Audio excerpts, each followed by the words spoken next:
मुझे पूरे प्रोस्पेक्टस के सेक्शन बोलो, उसके बाद में सुनो, चार्जेस और डिपॉजिट सब चीजें छोड़ दो, बात करना छोड़ दो, सांस लेना छोड़ दो, जीना छोड़ दो, ठीक है। अब मुझे पूरा ध्यान बोर्ड के ऊपर चाहिए, पूरा ध्यान बोर्ड पे चाहिए, ठीक है। लेट्स गो नाउ प्रोस्पेक्टस के एक बार मुझे सभी सेक्शन बोलो। सेक्शन नंबर कौन सा प्रोस्पेक्टस का? 23। किसका है? Public issue. 24 जिनका सेक्शन याद नहीं है बोर्ड पे ध्यान दो, मैंने पहले ही बोला सब चीजें छोड़ दो वरना मुझे स्पेसिफिकली पूछना पड़ेगा, ठीक है। इस बारे में तुमको मालूम है बहुत सीरियस होता हूं, ठीक है। एक आध को पढ़ गए, एक आध दिन बहुत धो दूंगा खुंदल के, याद रखना। उसके बाद में 24 किसका है? Powers of SEBI. 25 offer document. 26 content. 27 alteration. 28 offer for sale. 29 demand. 30 advertisement. 31 shelf prospectus. 32 red herring prospectus. 33 abridged prospectus. 34 criminal. 35 civil. 36 inducement. 37 action. 38 fraud. 39 allotment. 40 listing. 41 GDR. 42 private placement, ठीक है। एक चीज याद रखना, इनकॉर्पोरेशन, शेयर कैपिटल डिवेंचर और management administration के section आपके हो चुके हैं, वो आपको याद है। इसके बाद मेहनत करनी है तो प्रोस्पेक्टस, चार्जेस और डिपॉजिट के ऊपर ही करना। एक बार चार्जेस के सेक्शन बोलूं, 77 filing of charge by ROC. 78 filing by charge by holder. 79 changes in charge. 80 knowledge of charge. 81 register by ROC. 82 satisfaction of charge by company. 83 satisfaction of charge by holder. 84 receiver. 85 register of charge by company. 86 contravention. 87 extension. Clear है? फिर मैंने आपको deposit की तो बोल दिए। 73 किसका है? Acceptance of deposit from member. 76 acceptance of deposit from public. 74 transition. 75 contravention. समझ में आया सबको? हाँ ना। चलो सेक्शन की रिवीजन तो चलती रहेगी, आज हमको मूव करना है बेटा अलाइड लॉस पे, ठीक है। ओके, सबसे पहले जो थोड़े बहुत नए बच्चे आए हैं जिन्होंने अलाइड से ज्वाइन किया है, ठीक है। कितने लोग हैं ऐसे? हाथ रेस करना एक बार। ओके, जिन्होंने अलाइड से ज्वाइन किया उनको मैं एक बार छोटा सा स्टैट्यूटरी वार्निंग बोल दूं। हो सकता है कि बेटा बहुत सारे बेसिक कंसेप्ट मैंने बाकी बच्चों को क्लियर किए हैं, ठीक है। अगर आपको बीच में इन बिटवीन थोड़ी सी दिक्कत जाती है कि सर ये समझ में नहीं आ रहा या वो समझ में नहीं आ रहा, ठीक है, या फिर मैं कोई सवाल पूछता हूं और ये बच्चे गलत आंसर दे देते हैं, है ना, तो ऐसे केस में आप मुझे क्वेरी पूछ सकते हो, क्लास के अंदर भी क्लास के बाहर भी। क्लियर है कंसेप्ट सबको? है ना। हेवी लगने का चांसेस थोड़ा सा हो सकता है पहले या दूसरे दिन तक, लेकिन 1-2 दिन बाद हेवी लगना बंद हो जाएगा जब आप मेन स्ट्रीम में आ जाओगे, ठीक है। और आंसर मेरे सुनना, इनके मत सुनना, बहुत नलायक है, ठीक है। इसको स्टार्ट करते हैं, कॉन्सेंट्रेट करना अच्छे से। रेडी? बोलो हाँ। आज सबसे पहले मैंने आपको इसलिए बोला कि आपको बुक की जरूरत नहीं है। रिकॉर्डिंग स्टार्ट कर लें? हाँ, आपको इसलिए मैंने आपको बुक की जरूरत आज इसलिए नहीं है, रीजन उसके पीछे बेटा ये है कि आज हम बहुत सारे बेसिक चीजों को ही पढ़ने वाले हैं जो हमको अलाइड लॉ में यूज होने वाली है। साथ साथ में मैं वो एक बेसिक लेक्चर रिवाइज करवा के देना चाहूंगा जिसको मैंने लॉ पास करने के लिए यूज किया था। याद है मैंने लॉ कैसे पास किया था, जम्मू एंड कश्मीर का हिस्ट्री क्या है। आज उसका हम वापस से एक बार ब्रीफिंग देखेंगे, बिकॉज अलाइड लॉ में हमें उसका काम आएगा बार बार। क्लियर है कंसेप्ट? सो पूरा ध्यान बोर्ड पे ना, पन्ने पलटना बंद करो, पूरा ध्यान सिर्फ बोर्ड पे दो, ठीक है। इसको सबसे पहले तो बेटा सिलेबस बोल दूं। जैसे आपको पता है IPCC law is divided into कितने पार्ट्स बोले एक बार उसे? सबसे पहला कौन सा लॉ है? Company law. दूसरा कौन सा है? Allied law. अब बहुत सारे लोग देखो, मैं तो अपने क्लास में इसको अलाइड लॉ को अलाइड लॉ बोलता हूं, ठीक है, लेकिन बहुत सारी जगह पे इसको आइदर लेबर लॉ और बिजनेस लॉ का कॉम्बिनेशन बोला जाता है, ठीक है। उसके ऊपर मैं आऊंगा, 1 मिनट वेट करना। और तीसरा वाला आपका जो पार्ट है बेटा वो है एथिक्स एंड कम्युनिकेशन। अब सब्जेक्ट है 1, पार्ट है 3, और उसमें भी एथिक्स कम्युनिकेशन जैसे वाहियात टॉपिक के लिए 40 मार्क देके रखे हैं, जिसका एक्चुअल कोई सेंस आज तक नहीं बना। इसलिए इन्होंने कम्युनिकेशन उठा के अभी सीपीटी में डाल दिया है नए सिलेबस में, जो आपको अप्लीकेबल नहीं है, ठीक है। आपको पूरा ओल्ड सिलेबस अप्लीकेबल है जिसमें इसको 40 मार्क है, लेकिन मैं टॉपिक कैसा है ये समझाने के लिए बोल रहा हूं। कम्युनिकेशन उठा के उन्होंने सीपीटी में डाल दिया है और यहां पे सिर्फ एथिक्स रखा है, और वो भी सिर्फ 15 से 20 मार्क का, दैट्स इट, ठीक है। फिर कंपनी लॉ का इंपॉर्टेंस अगर मैं आपको बोलूं तो कंपनी लॉ का जो सिलेबस है बेटा, जो पहले 30 मार्क्स का था, नए सिलेबस में वो 70 मार्क्स का हो चुका है। 70 नहीं, 60 मार्क्स का, मतलब नियरली डबल द अमाउंट। तो आपने जो चीज 30 मार्क के लिए पढ़ी है वो नए सिलेबस में 60 मार्क के लिए है। क्लियर है कंसेप्ट? बिकॉज उसमें उतना कंटेंट है। हमको कंपनी लॉ के लिए देखो नियरली 1.5 महीना लग गया, समझ में आ रहा है सबको? हाँ ना, बिकॉज उसमें कंटेंट ही उतना है। अब नए सिलेबस में एक्चुअली पता चलता है कि 60 मार्क का कंपनी लॉ तो उसका कंटेंट कितना होगा, लेकिन नहीं तो मार्किंग वाइज बच्चा का कंपेयर करता है, यार कंपनी लॉ के लिए 30 मार्क, अलाइड लॉ के लिए 30 मार्क, कंपनी लॉ सर ने 1.5 महीना लिया, अलाइड लॉ सर 1 महीना पढ़ाएंगे, इसमें क्या कंपेरिजन है?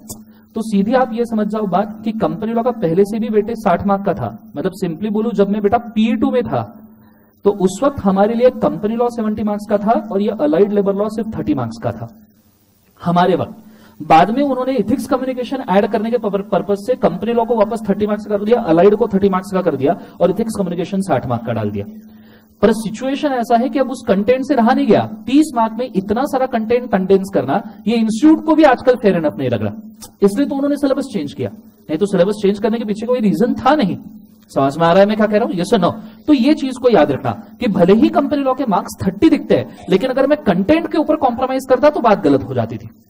क्लियर है कंसेप्ट सबको? हाँ है ना? तो ये चीज को याद रखना। क्लियर है?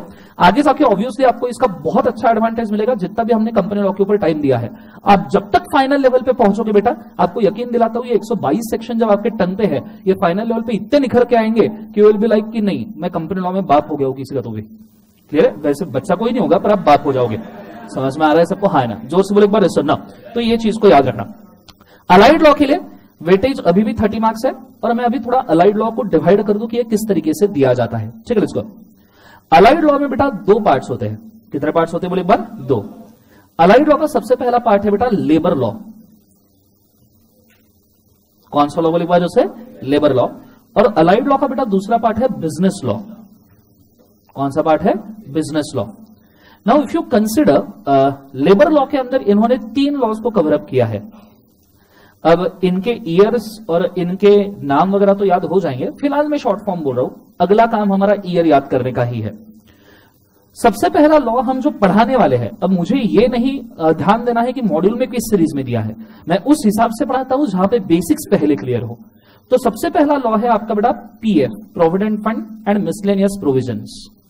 ये सबसे पहला लॉ हम शुरू करने वाले हैं। ठीक है, बिकॉज ये लॉ बड़ा है और मेरे को आदत है कि जो टफ चीजें वो पहले उठा ले।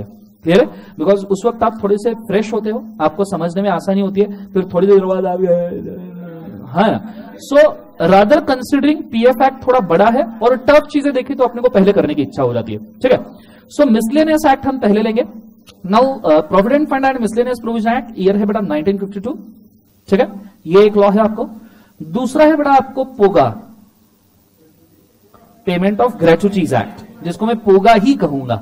ठीक है, हालांकि एग्जाम में लिखता हूं तुमने पोगा पोगा मत करते आना, वहां पे तुमने वहां पे पूरा ग्रेचुटी एक्ट ही लिखना है। क्लियर है? The payment of gratuity act, वहां पोगा वगैरह मत बोलना। और पोगा का ईयर है बेटा 1972। पोगा का ईयर क्या है बोले एक बार उसे? 1972।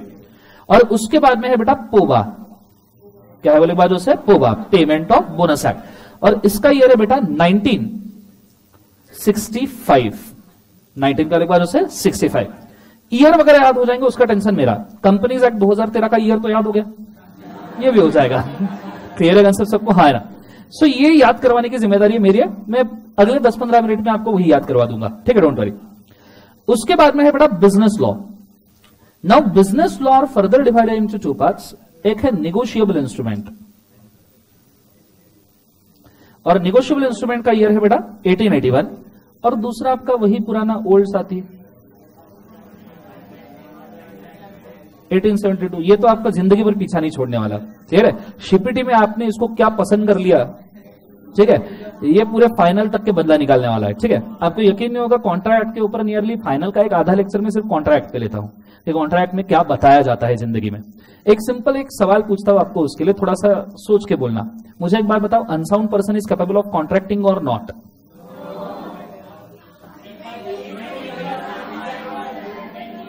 साउंड होता है तो आदमी होगा। Insolvent person is capable of contracting और नॉट?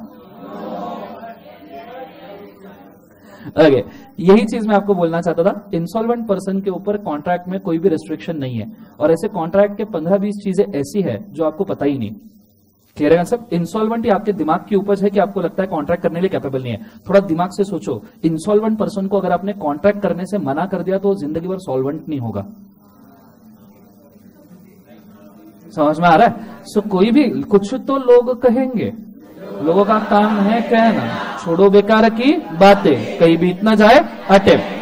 सो कोई भी आपको बोले insolvent person is not capable of contracting, तो उसको छोड़ देना, उसको बोलना नहीं बेटा, उसको यही पूछना अगर इंसॉल्वेंट इनकैपेबल ऑफ कॉन्ट्रैक्टिंग है तो सॉल्वेंट होगा कैसे, बिकॉज वो कोई कॉन्ट्रैक्ट ही नहीं करेगा तो प्रॉफिट कहां से आएगा, क्लियर है। और उसको कोई गिफ्ट भी देगा तो भी वो इनवैलिड हो जाएगा, बिकॉज कॉन्ट्रैक्ट एक्ट गिफ्ट को भी कवर करता है, समझ में आ रहा है। तो any gift given to insolvent is also invalid अगर वो कॉन्ट्रैक्ट करने के लिए इनवैलिड होगा तो, क्लियर है। तो ऐसी बहुत छोटी छोटी चीजें हैं जो आपको कॉन्ट्रैक्ट में पता करना जरूरी है, तो मैं बताते रहूंगा, डोंट वरी। ऐसे बहुत सारे पैरामीटर्स है जो हम इसमें कवर अप करेंगे।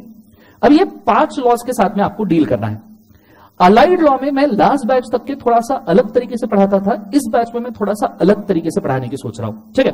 But it is not a trial error, वो चीज को मैं खुद के ऊपर एक बार इंप्लीमेंट कर चुका हूं, मैं खुद को एक बार समझा चुका हूं, और मेरे जो एक्सपर्टीज पर्सन होते हैं मेरे पीछे जो बैक ऑफिस में होते हैं, जैसे मेरी वाइफ, ठीक है, तो उनके साथ सलाह मशवरत करके मैं आपके सामने कुछ चीजें लिखता हूं। लास्ट बैच तक के मैं ऐसा करता था कि अब आपको पीएफ एक्ट पूरा पढ़ा देता था, पोगा पूरा पढ़ाता था, पोवा पूरा पढ़ाता था, फिर निगोशिएबल, फिर कॉन्ट्रैक्ट, ऐसा मैं करता था। इस बार थोड़ा सा मैं तरीका जानबूझ के इसलिए चेंज कर रहा हूं बिकॉज आपको चीजें ज्यादा याद आए और कंपैरिजन ज्यादा क्रिएट हो। This time what I am doing, थोड़ा सा मैं ब्रीफ दे दूं। लेबर लॉ ये कॉमन कैटेगरी है, लेबर लॉ ये कौन सी कैटेगरी है, कॉमन। ये वो कैटेगरी है जिसमें सभी लेबर लॉज आपको दिए गए हैं आईपीसीसी के। अब अगर मैं लेबर लॉज की थोड़ी भी डीप में बात करूं तो लेबर लॉज के अंदर कुछ पैरामीटर्स एक जैसे आती है, कुछ टर्म्स एक जैसे आते हैं। फॉर एग्जाम्पल लेबर लॉ की अगर मैं बात करूं तो कुछ डेफिनेशंस आपको एक जैसे दिखेंगे हमेशा, कुछ डेफिनेशन एक जैसे हमेशा दिखेंगे। और वो डेफिनेशंस कौन से हैं, जैसे ऑब्वियस सी बात बनती है, अगर provident fund miscellaneous provision act में अगर मैं एम्प्लॉय को डिफाइन करूं तो ऑब्वियस सी बात है उसका पेमेंट ऑफ ग्रेट्युटी और पेमेंट ऑफ बोनस में डेफिनेशन चेंज करना मुश्किल है, क्योंकि तीनों लेबर लॉज ही है। और जब तीनों लेबर लॉज है और तीनों अगर लेबर को ही बेनिफिट देते हैं तो तीनों के सेंस में आप डेफिनेशन अलग अलग रखो, ये थोड़ा सा दिमाग को खटकने वाली चीज है। सो मैंने ये लेबर लॉज में ऑब्जर्व किया है कि कुछ डेफिनेशन लेबर लॉज के एक जैसे है, हां हो सकता है माइनर छोटा मोटा डिफरेंस होगा। और सबसे बड़ा कंफ्यूजन बच्चों को इसी पैरामीटर पे होता है कि सर प्रोविडेंट फंड में एम्प्लॉयज का डेफिनेशन क्या है, पोगा में एम्प्लॉयज का डेफिनेशन क्या है और पोबा में एम्प्लॉयज का डेफिनेशन क्या है, या प्रोविडेंट फंड में सैलरी का डेफिनेशन क्या है। अब सैलरी का डेफिनेशन तो बेटा इनकम टैक्स में भी 10 तरीके से लेना पड़ता है, एचआरए का अलग, फलना अलग, ढकना अलग, एक पेज बना के दिया होगा तुमको, वैसा ना, वैसा ही वाला सिचुएशन है, क्लियर है कंसेप्ट, ऐसा ना। तो वो सेम सिचुएशन यहां पे भी एनालाइज होता है कि भैया सैलरी का डेफिनेशन पीएफ के लिए भलता है, पोगा के लिए भलता है, बोनस के लिए भलता है। पर भलता का मतलब एकदम भी भलता नहीं है, भलता का मतलब है थोड़ा बहुत भलता, थोड़ा बहुत के अलग बात होता है भलता, समझ में आ रहा है सबको, हाँ ना। तो हमको माइनर चेंजेस के साथ में, भलता का मतलब थोड़ा माइनर चेंजेस, हाँ ठीक है, लेट्स गो। वो उसको समझा ही नहीं, भलता साइड वाले, भलता क्या होता है, ठीक है, भरता नहीं भलता, और भलता कहां, सो ध्यान कॉन्सेंट्रेट। सो मेरा कहने का मतलब यह है कि कुछ डेफिनेशन आपको तीनों लॉज में कॉमन आएंगे, पूछो कौन कौन से, एक बार मेरे पीछे बोलना तो जाके समझ में आएगा। सबसे पहला डेफिनेशन बेटा एप्रोप्रिएट गवर्नमेंट, बोलो क्या है, दूसरा डेफिनेशन एम्प्लॉइज क्या है, तीसरा डेफिनेशन एम्प्लॉयर क्या है, चौथा डेफिनेशन सैलरी क्या है, और उसके बाद में अगर कोई डेफिनेशन तो अकाउंटिंग ईयर, किन कौन सा, अकाउंटिंग। एडिशनली 2-4 डेफिनेशन हर लॉ में ज्यादा है लेकिन वो कंपेयर करने लायक नहीं है।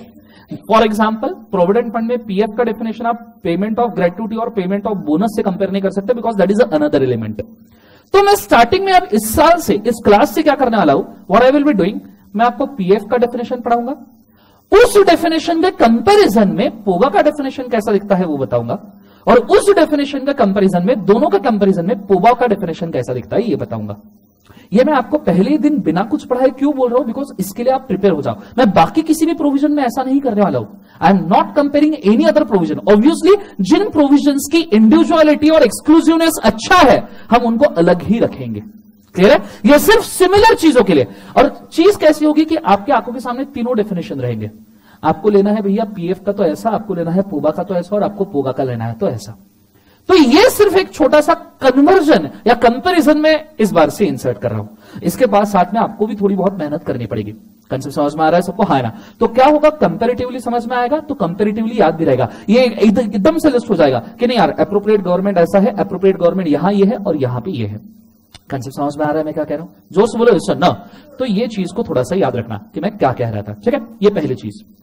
अब ये चीज के बाद में थोड़ा और इसके ऊपर ब्रीफिंग दूं कि आज मैं कैसे और पढ़ाने वाला हूं, तो मतलब इसके बाद में अलर्ट कैसे पढ़ाने वाला हूं। देखो मैं हमेशा मानता हूं कि प्लान अगर टीचिंग सही तरीके से किया जाए तो ऑब्वियसली इंप्लीमेंटेशन भी ठीक होता है। हाँ, एक आध दिन दो दिन में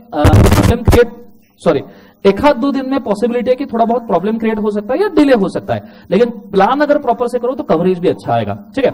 नेक्स्ट चीज, अब मैं जैसे स्टार्ट करने वाला हूं पीएफ से। नॉर्मली मुझे पीएफ पढ़ाने के लिए लगते हैं बेटा 4 दिन, ठीक है? 4 दिन में पीएफ खत्म होता है। फर्स्ट दिन पे बेसिक्स होते हैं, सेकंड दिन पे पीएफ एलिमेंट क्या है वो होता है, थर्ड दिन प्रोसिक्यूशन के लिए और फोर्थ दिन मिसलेनियस प्रोविजन के लिए। सेम गोज 4 दिन विद द पोगा एंड 4 दिन विद द पोबा, ठीक है? ऐसे 4 डेज ऑन एन एवरेज मुझे तीनों के लिए लगते हैं। लेकिन अब इस बार से ये सिचुएशन क्या होगा, आई विल टेल यू। इस बार से सिचुएशन होगा कि पीएफ में ही आपके 5 या 6 दिन चले जाएंगे। क्यों? बिकॉज पोगा और पोबा की डेफिनेशन ही उसके अंदर पढ़ने वाले हैं। समझ में आ रहा है सबको? हाँ ना? तो यहां का एक एक दिन आपका बच जाएगा, यहां का एक एक दिन बच जाएगा, वो यहां पे एडअप हो जाएगा, क्लियर है? लेकिन पढ़ाई अच्छी हो जाएगी। समझ में आ रहा है सबको? हाँ ना? सब कंपैरेटिव आंखों के सामने रहेगा तो समझ में आएगा। फिर मैं जब पीएफ कंप्लीट कर लूंगा तो फिर मैं पोगा के डेफिनेशन छोड़ के बचे हुए सिलेबस पे जाऊंगा और फिर पोबा के डेफिनेशन छोड़ के बचे हुए सिलेबस पे जाऊंगा। और फिर अगर हो सकता है और आप कंफर्टेबल हो उस पॉइंट ऑफ टाइम पे तो पीएफ के प्रोविजन, पोगा के प्रोविजन और पोबा के प्रोविजन, ये तीनों को कंपेयर कर लेंगे कि किसमें कितना क्या पे करना है। समझ में आ रहा है सबको? हाँ ना? तो एडिशनल कंपेयर करूं तो इनके एडिशन में एक आध दिन मुझे इसके लिए लगेगा कि मैं सभी प्रोविजंस को कंपेयर करवा के दे दूं। क्लियर कंसेप्ट सबको? हाँ ना? जोर से बोलो सर ना, अरे जोर से। For negotiable instrument it nearly take 5 days to 6 days at max, ठीक है? उससे ज्यादा निगोशिएबल इंस्ट्रूमेंट के लिए नहीं लगने वाला। And for contract act again maximum 5 to 6 days, because इसके बेसिक्स आपके सभी क्लियर है। मुझे कॉन्ट्रैक्ट एक्ट में वो चीजें, अब मैं आपको ऑफर और एक्सेप्टेंस बताऊंगा तो बात बड़ी गलत हो जाएगी, क्लियर है? तो मैं आपको ऑफर एक्सेप्टेंस बताऊंगा लेकिन किसी दूसरे नजरिए से, लिटिगेशंस के नजरिए से, केस लॉस के नजरिए से मैं आपको ऑफर एक्सेप्टेंस बताऊंगा।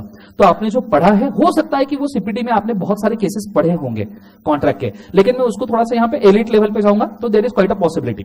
और कॉन्ट्रैक्ट में एक और चांस हम क्रिएट कर सकते हैं, थोड़ा हमको टाइम बचाना है और अच्छे से पढ़ना है तो कॉन्ट्रैक्ट का हम Sunday to Sunday marathon create कर सकते हैं, ठीक है? कि संडे जहां पे भी आपका हमारा एक्स्ट्रा क्लास रहेगा वहां 4 घंटे कॉन्ट्रैक्ट, 4 घंटे कॉन्ट्रैक्ट, तो 2 दिन में ही कॉन्ट्रैक्ट कंप्लीट हो सकता है।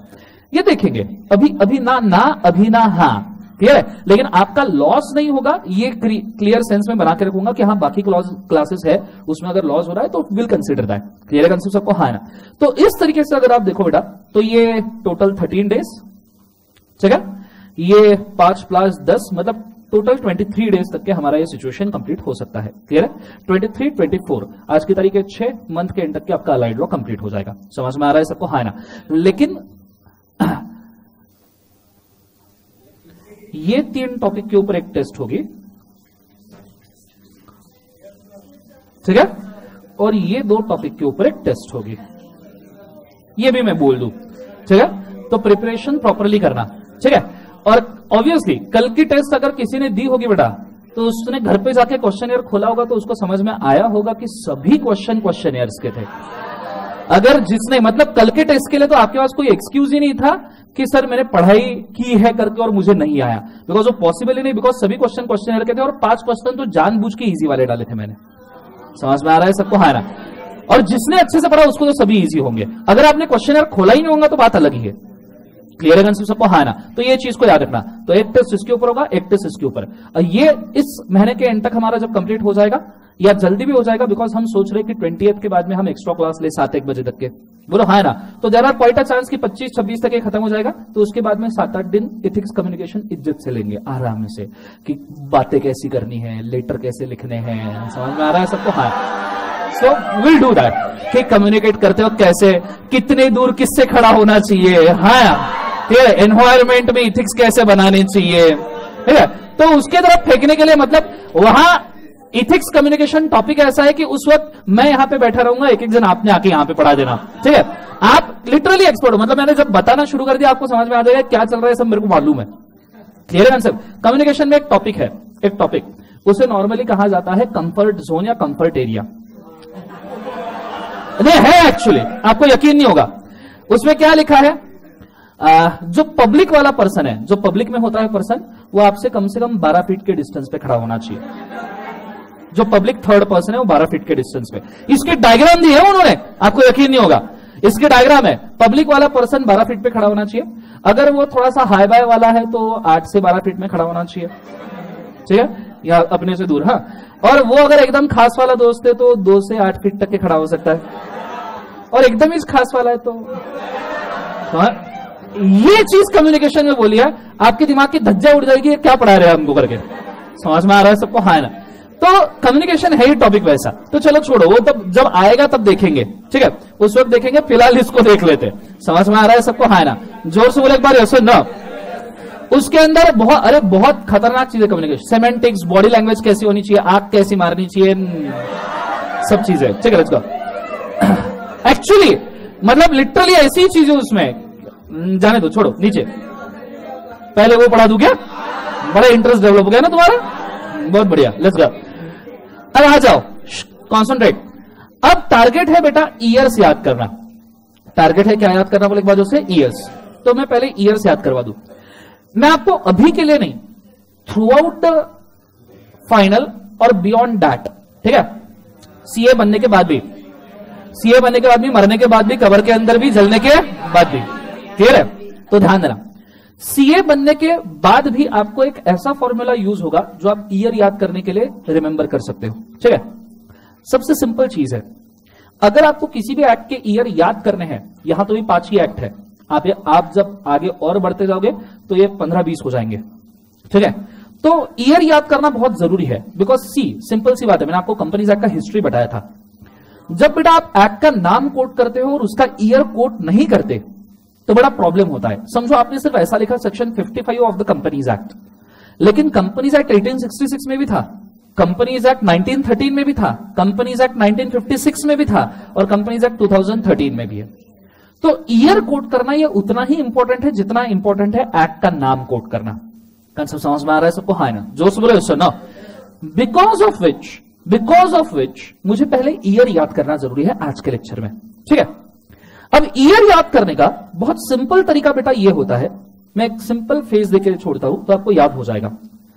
सबसे पहले ईयर अगर आपको याद करना है तो जो ईयर याद करना है उससे कोई सिमिलर ईयर हमने पढ़ा है क्या ढूंढो, उससे कोई सिमिलर ईयर पढ़ा है क्या, सबसे पहले ये ढूंढो। थोड़ा बहुत सिमिलर जैसा वैसा दिखता है ऐसा, ठीक है। अगर ये फॉर्मूला काम में नहीं आता तो दूसरा फॉर्मूला है उस ईयर की हिस्ट्री जानने की कोशिश करो। ये सब बातें मैं कंसेप्चुअल बातें कर रहा हूं, मैं वो फालतू वाली बातें नहीं कर रहा हूं जो रटने वाली है। देखो एक चीज हमेशा याद रखना, अगर आप चीजों को कंसेप्चुअली समझोगे तो आप उसको रिप्रोड्यूस कर सकते हो, लेकिन जब आप चीजों को रटोगे वो रिप्रोड्यूस नहीं हो सकती। कंसेप्चुअल पढ़ने में इंटरेस्ट जाता है, जब आप इंटरेस्ट जगा के कोई चीज करते हो तो रिप्रोड्यूस हो सकती है। समझ में आ रहा है सबको? हाँ ना। लेकिन आप रट के करोगे बिना इंटरेस्ट के तो कुछ प्रोड्यूस नहीं होगा। समझ में आ रहा है सबको? हाँ ना। तो ये चीज को थोड़ा डीप था, अच्छे से समझना पड़ेगा, ठीक है। Let's go. सो जब आप कंसेप्चुअली चीजों सुनो, जब आप कंसेप्चुअली ईयर्स को याद करोगे तो रिप्रोड्यूस हो सकते हैं, लेकिन अगर आप रटने की कोशिश करोगे तो नहीं होगा। सो पहले तो सिमिलर ईयर ढूंढो, कंसेप्चुअली वो टैग हो जाएगा। दूसरा हिस्ट्री ढूंढो, अगर सिमिलर ईयर काम में नहीं आता तो सो हिस्ट्री टैग हो जाएगा। और अगर हिस्ट्री भी टैग नहीं होता, जहां कंसेप्ट फेल हो जाता है, तो मैं एंड वाली चीज बोलता हूं रट लो।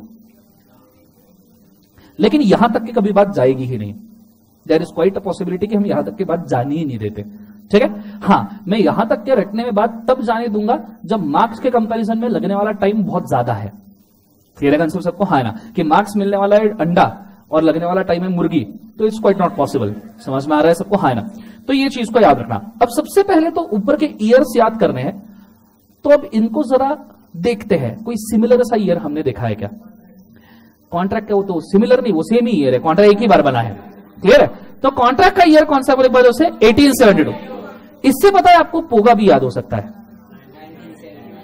समझ में आ रहा है सबको? हाँ ना। इससे एटलीस्ट आपको याद होगा कि कॉन्ट्रैक्ट 1872 है, 100 साल में पोगा बन गया 1972 में। तो 2 ईयर तो याद हो गए। बोलो हाँ है ना। रहा निगोशिएबल इंस्ट्रूमेंट का ईयर 1881। मुझे एक बात बताओ, निगोशिएबल इंस्ट्रूमेंट आप कब साइन कर सकते हो? 18 साल से 60 तक के 60 कब वो 21 साल में। समझ में आ रहा है सबको? हाँ ना। तो 18 साल से 81 साल तक के नेगोशिएबल इंस्ट्रूमेंट साइन कर सकते हैं। समझ में आ रहा है सबको? हाँ ना। जोर से बोलो यस नो। क्लियर है? अरे बोलो हाँ। अगला वाला रहा प्रोविडेंट फंड, ईयर कौन सा है? 1952। और payment of bonus act year कौन सा है? 1965। अब ये अगर आपको जानने हैं तो थोड़ा हिस्ट्री में घुसना पड़ेगा, बिकॉज सिमिलर सी ईयर आपने कोई पढ़े नहीं है। समझ में आ रहा है सबको? हाँ ना। जोर से बोलो यस नो। अब इसके लिए देखो हिस्ट्री से ईयर कैसे याद हो सकता है ये मैं आपको बोलता हूं। ठीक है, हिस्ट्री से कैसे ईयर याद करते हैं उसके लिए हम ले रहे हैं 1952 का पीएफ एक्ट। तो मैं आपको थोड़ा सा पीएफ एक्ट का हिस्ट्री बताता हूं आज। ठीक है, इसको तो आ जाओ जरा बोर्ड पे। क्या हुआ? साउंड इको हो रहा है? थोड़ा कमी कर, एकदम किंचित कमी कर। कौन वीडियो और कैसी वीडियो चाहिए तुमको?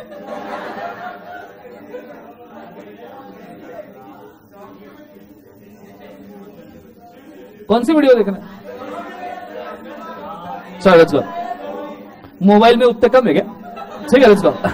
स्टार्ट करते हैं। कॉन्सेंट्रेट करना अच्छे से, ध्यान देना मैं क्या कह रहा हूं। Let's go. अभी हम देख रहे हैं बेटा हिस्ट्री ऑफ कौन सा एक्ट बोले एक बार से? पीएफ। और लास्ट सेकंड में जो रेड टी शर्ट मस्त नीचे घुस के ठीक है, लेट्स गो। ध्यान, वो सोचते रहता है साला सर मेरे को हमेशा मेरे को ही क्यों बोलते? बेटा हमेशा तू ही इधर उधर भटकते रहता है। ठीक है, लेट्स गो। स्टार्ट करते हैं। कॉन्सेंट्रेट करना अच्छे से, पूरा ध्यान बोर्ड पे। ठीक है, लेट्स गो। अब देखो हमें ईयर याद करना है 1952। कौन सा बोले बाजू से? 1952। पूरा ध्यान बोर्ड पे। अजून थोड़ा आवाज कमी करो। देखो बेटा प्रोविडेंट फंड का जो हिस्ट्री है वो बड़ा इंटरेस्टिंग है। लोग नॉर्मली हिस्ट्री के अंदर किसी भी चीज को छूते ही नहीं है। मैंने ये ऑब्जर्व किया कि प्रोविडेंट फंड की हिस्ट्री के अंदर लोग छूना नहीं चाहते, या किसी भी एक्ट की हिस्ट्री क्यों ना हो, लोग नॉर्मली उसको नहीं छूते, बिकॉज हिस्ट्री दिमाग में कंफ्यूजन क्रिएट कर सकती है अगर आप ठीक से नहीं समझो तो। ठीक है, तो जरा ध्यान देना। 1952 इंडिया के लिए वो साल था जिस साल में इंडिया ने कॉन्स्टिट्यूशन को इंप्लीमेंट करने के बाद उसके कॉन्सिक्वेंसेस देखना शुरू किया था। 1947 में इंडिया इंडिपेंडेंट हुआ था। 47 से लेके 50s तक के हमारे पास में कोई भी कॉन्स्टिट्यूशनल या लॉ मेकिंग पावर नहीं था।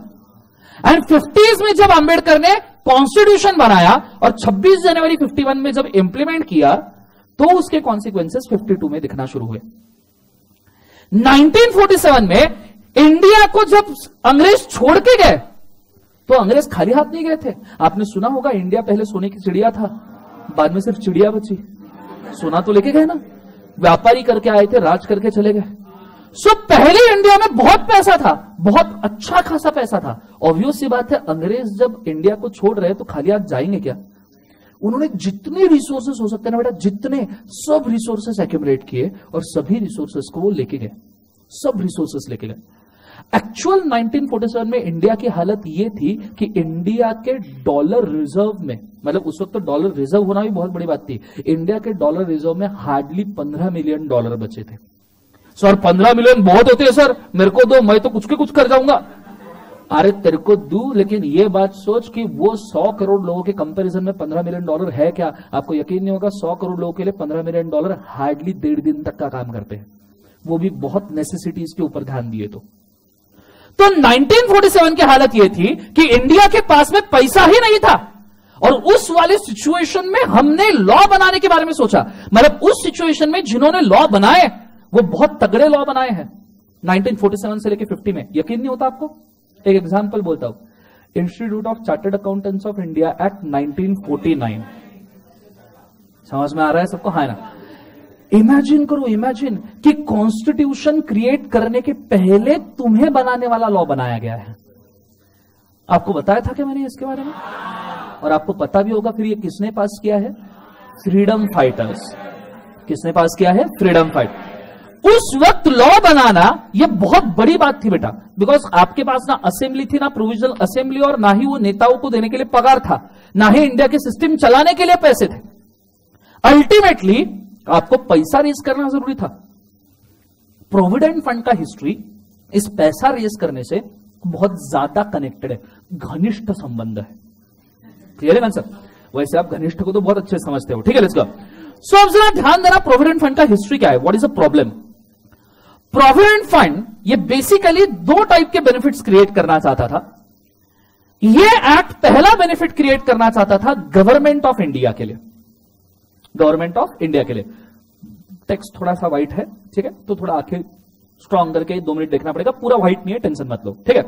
सो गवर्नमेंट ऑफ इंडिया के लिए वो पहला बेनिफिट क्रिएट करना चाहता था, और फिर अगर समय मिले और जगह मिले तो दूसरा बेनिफिट करना चाहता था एम्प्लॉइज के लिए। अब इसके पीछे भी बड़ा सोच विचार किया हुआ चीज है, पूछो कौन सा। गवर्नमेंट को जरूरत थी पैसे की, गवर्नमेंट को जरूरत की थी पैसा, और इंडिया में पैसा रेज करना तो बड़ा मुश्किल बात था। अगर आप लोगों को बोलोगे हमको पैसा दो तो लोग फटके देंगे, बोलो हाँ है ना। अब गवर्नमेंट पैसा रेज करे तो कहां से और किससे। अब गवर्नमेंट ने सोचा कि इंडिया की सबसे बड़ी पावर क्या है, तब जाके उनको पता चला इंडिया की सबसे बड़ी पावर है पॉपुलेशन। समझ में आ रहा है सबको, हाँ है ना। हमारे पास बहुत लोग हैं, हम ना, हम गुड्स एक्सपोर्ट करते, सर्विस एक्सपोर्ट करते, कई बार लोगों को भी एक्सपोर्ट कर डालते। समझ में आ रहा है सब। अरे हाँ, वर्ल्ड ट्रेड बैरियर जब हटाया था ग्लोबलाइजेशन में 1992 में, हमने लोगों लेबर लॉस के ऊपर के रिस्ट्रिक्शंस उठाए थे, सिर्फ इस बात के लिए कि लोग आते जाते रहे इधर उधर। समझ में आ रहा है सबको, हाँ ना। तो गवर्नमेंट ने ये सोचा इंडिया की सबसे बड़ी पावर क्या है, तो उनको पता चला पॉपुलेशन हमारी सबसे बड़ी पावर है। तो उन्होंने ये सोचा कि पॉपुलेशन में मैक्सिमम परसेंटेज किसका है, तो उनको पता चला पॉपुलेशन का मैक्सिमम परसेंटेज वो कैटेगरी है जो है एम्प्लॉइज का, जो है वर्कमैन का, जो है लेबर का। तो उन्होंने सोचा कि अगर पूरे पॉपुलेशन को मारने जाएंगे तो सब लोग भड़क जाएंगे, सबसे पैसा रेज नहीं कर सकते। अब करना तो किससे, तो बोले मेजॉरिटी से, और मेजॉरिटी कौन है, एम्प्लॉइज। तो उन्होंने एक स्कीम बनाने की कोशिश की जिस स्कीम में गवर्नमेंट को भी पैसा मिले और लेबर भी खुश हो जाए, गवर्नमेंट को भी पैसा मिले और लेबर भी क्या हो जाए, खुश। अब पूछो कैसे। उस वक्त गवर्नमेंट ऑफ इंडिया के पास इंडियन टेरिटरी में बहुत सारे लोग थे और गवर्नमेंट को जरूरत थी, इंडिया को जरूरत थी ब्रिटिशर्स ने छोड़ने के बाद पैसे की, और पैसा भी किस बात के लिए कि गवर्नमेंट चला पाए, बड़े बड़े कंस्ट्रक्शंस कर पाए, like bridges, dams, roads, like dam वगैरह construction, like Indian post office का मेंटेनेंस। मतलब जो ब्रिटिशर्स हमको देके गए थे, ब्रिटिशर्स हमको काफी चीजें देके गए। ब्रिटिशर्स ने उस वक्त ब्रिजेस बांधे थे जो आज के डेट तक के चलते हैं, आपने कई बार कुछ ब्रिजेस के अंदर देखा होगा। हालांकि हमारे ब्रिज देखो आज बांधे तो कल किसी को ऊपर गिर जाए, यस और नो। सो बेसिकली जो ब्रिजेस बांधे थे, जो डैम्स बांधे थे, उनका मेंटेनेंस, जो सिस्टम दी थी जैसे इंडियन पोस्ट, रेलवेज, उसका मेंटेनेंस, और साथ में हमारी गवर्नमेंट क्रिएट करने वाले लगने वाला पैसा। और इनकम टैक्स तो उस वक्त इंप्लीमेंट नहीं हुआ था ना। अरे यार, इनकम टैक्स का ईयर ही 1961 है, एक्साइज एक्ट का ईयर 1944 था, लेकिन एक्साइज उस वक्त इतना स्ट्रांग नहीं था, सर्विस टैक्स तो पैदा भी नहीं हुआ था, पेट में भी नहीं था सर्विस टैक्स। मतलब उस वक्त एक्चुअली गवर्नमेंट को फंड रेज करने के लिए पैसा मिलने के सोर्सेस ही नहीं थे। तो गवर्नमेंट ने सोचा क्या, यार इतना बड़ा सिस्टम मेंटेन करते करते तो बिलियंस ट्रिलियंस डॉलर लग जाएंगे, मिलियन बिलियन रुपीस लग जाएंगे, तो निकाले कहां से। तो उन्होंने डिक्लेयर क्या किया, इंडिया के बड़े से बड़े पॉपुलेशन लेबर कैटेगरी वो क्या कहते हैं, वो कहते हैं कि आप आपका पैसा अगर बैंक में सेव करने के लिए डाल रहे हो एफडी में, तो रुक जाओ। उन्होंने लेबर लोगों को कहा कि आप आपका पैसा कहीं सेविंग में डाल रहे हो तो रुक जाओ, कहीं पे भी सेविंग में मत डालो, सिर्फ एक काम करना, आप आपका पैसा गवर्नमेंट ऑफ इंडिया के पास सेविंग करने के लिए दे दो। हम आपको बैंक इंटरेस्ट रेट से ज्यादा रेट देंगे। बैंक अगर आपको 12% एफडी के ऊपर इंटरेस्ट देता है, हम 14 देंगे। बैंक आपको 16 देता है, हम 18 देंगे। बैंक 20 देता है, हम 25 देंगे। बैंक 50 देता है, हम कुछ नहीं दे सकते, तो हमारे पास ही पैसा नहीं इतना देने के लिए। सो गवर्नमेंट ने, उन्होंने सिंपली बोला, अब ऑब्वियसली बैंक 50% तो किसी को नहीं देता था, बैंक मैक्सिमम उस वक्त भी देता था 10-12%, बहुत हो गया। तो गवर्नमेंट ने बोला हम आपको 14% देते हैं, आपको सेविंग का प्रॉब्लम है ना, हमारे पास दो। और बोले बैंक एक हाथ बार डूब जाएगी, गवर्नमेंट कैसे डूबेगी, गवर्नमेंट तो नहीं डूब सकती ना, गवर्नमेंट तो तब तक नहीं डूब सकती जब तक कंट्री के ऊपर वॉर ना हो जाए। सो गवर्नमेंट तो वही रहेगी। तो लोगों ने भी सोचा यार बैंक तो हो सकता है डूब जाए, कितने बैंक डूबे हैं देखे हमने एग्जाम, यूनाइटेड वेस्टर्न बैंक, रूपी कोऑपरेटिव बैंक, वो बुल्ढाना अर्बन, विट्ठल शामराव खस्ता हालत में चल रहा है, तो बहुत सारे बैंक्स डूबे। तो लोगों का यह मानना था बैंक्स तो डूब सकते हैं लेकिन गवर्नमेंट नहीं डूब सकता। तो लोगों ने भी सोचा कि यार बैंक में पैसा डालूं, उससे अच्छा तो गवर्नमेंट में डालूं। और फिर गवर्नमेंट ने पैसा लेना शुरू किया। फिर लोगों ने और एक क्वेश्चन क्रिएट करना शुरू किया कि यार गवर्नमेंट इतने जोर से इतना बेनिफिट देने को रेडी क्यों है, क्या खास बात है। तो लोगों को समझ में आया कि फंड रेजिंग का प्रोग्राम है। पर जितना पैसा गवर्नमेंट रेज करना चाहती थी उतना गवर्नमेंट रेज नहीं कर पाई। पूछो क्यों?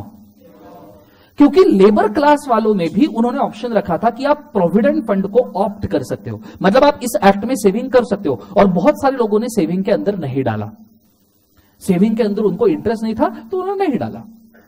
समझ में आ रहा है सबको? हाँ ना। तो ऐसे सिचुएशन में गवर्नमेंट और झंझट में फंस गई। गवर्नमेंट ने सोचा कि हम एम्प्लॉइज को अट्रैक्ट कैसे करें, हम एम्प्लॉइज को कैसे बोले कि आओ पीएफ में इन्वेस्ट करो। तो गवर्नमेंट ने एक सेकंड ऑप्शन खोला। अब देखो मैं पीएफ के ओरिजिनल प्रोविजन पे जा रहा हूं तो समझ में आएगा। अब गवर्नमेंट क्या कहता है? गवर्नमेंट कहता है कि कोई भी एम्प्लॉय अगर हर महीने में खुद के सैलरी का 1000 रुपए अगर कंट्रीब्यूट करेगा, फॉर एग्जांपल कितना रुपए बोले बाद उसे 1000, अगर ये एम्प्लॉय कंट्रीब्यूट करेगा तो जाके हम उसके एम्प्लॉयर से भी 1000 रुपए मांगेंगे, उसके एम्प्लॉयर से भी क्या मांगेंगे? 1000 रुपए। और ये 2000 मिलके उस एम्प्लॉय के नाम पे सेव किया जाएगा और इसके ऊपर मिलेगा इंटरेस्ट। मतलब इसमें बेनिफिट कैसा दिया था कि अगर आप एम्प्लॉय हो दर्शन इस्पात लिमिटेड के, दर्शन इस्पात पता है सबको? हाँ, 2000 करोड़ का टर्नओवर, 200 करोड़ का नेट प्रॉफिट, 1 करोड़ का डिविडेंड, फॉर्च्यून 500 में 185 रैंक, ठीक है। सो अगर आप एम्प्लॉय हो दर्शन इस्पात लिमिटेड के और अगर मैं आपको सैलरी दे रहा हूं, मैं आपको क्या दे रहा हूं? सैलरी। तो आप अगर 1000 रुपए गवर्नमेंट के पास पीएफ में डाल रहे हो तो गवर्नमेंट मेरे ऊपर कंपल्सन कर रहा है, एम्प्लॉयर के ऊपर कंपल्सन कर रहा है कि दर्शन सर तुम्हारे बच्चों ने बहुत सारा पैसा दिया, ठीक है, आपको भी 1000 रुपए पर एम्प्लॉय देना पड़ेगा, तो मुझे भी 1000 रुपीज आपके नाम पे सेविंग में डालना पड़ेगा। तो आप डाल रहे हो वन टाइम सेविंग 1000, लेकिन एक्चुअल सेविंग आपके नाम पे कितना हो रहा है? 2000 प्लस क्या लिखवा दो उसे? इंटरेस्ट। इससे गवर्नमेंट ने दोनों को लूट लिया। अब ये कोई भी कैटेगरी नहीं छूटी। इंडिया में तो दो ही कैटेगरी है, एम्प्लॉयर नहीं तो एम्प्लॉय, ये छोड़ के और कौन है? समझ में आ रहा है सब? स्टूडेंट और बेघर, दोनों तो एक ही कैटेगरी है। समझ में आ रहा है सबको? हाँ ना। अरे हालत तो ऐसी है ना फिलहाल अपनी। सुनो, एक सिंपल डेफिनेशन है, जिसकी जिंदगी जियो पे चलती है वो बेघर है। समझ में आ रहा है सबको? हाँ ना, क्लियर है? मेरी भी जिंदगी जियो पे चलती है तो मैं भी बेघर ही है, ठीक है। Let's go. सो ये चीज को याद रखना। सुनो हाँ। सो सिंपल मेरा कहना इसमें क्या है, सब जन ध्यान देना।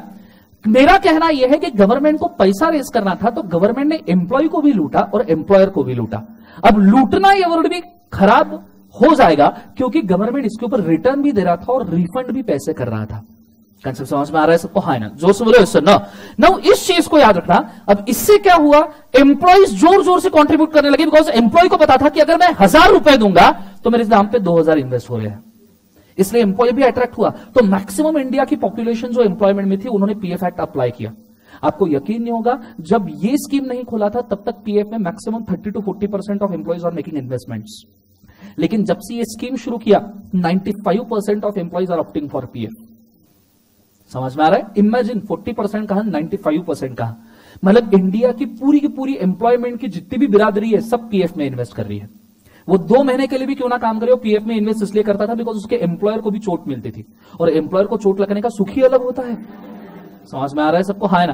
तो ये चीज की वजह से पीएफ के अंदर लोगों ने इन्वेस्ट करना शुरू किया। अब आप सोचो, नियरली 100 करोड़ में से अगर मैं मान लू 70 करोड़ लोग एम्प्लॉय है, चलो 70 करोड़, चलो 50 करोड़ मान लू, बूढ़े बच्चे छोड़ के 50 करोड़ लोग अगर पर मंथ 2000 रुपए गवर्नमेंट को दे रहे हैं तो गवर्नमेंट के तो वारे नारे हो गए पर मंथ में।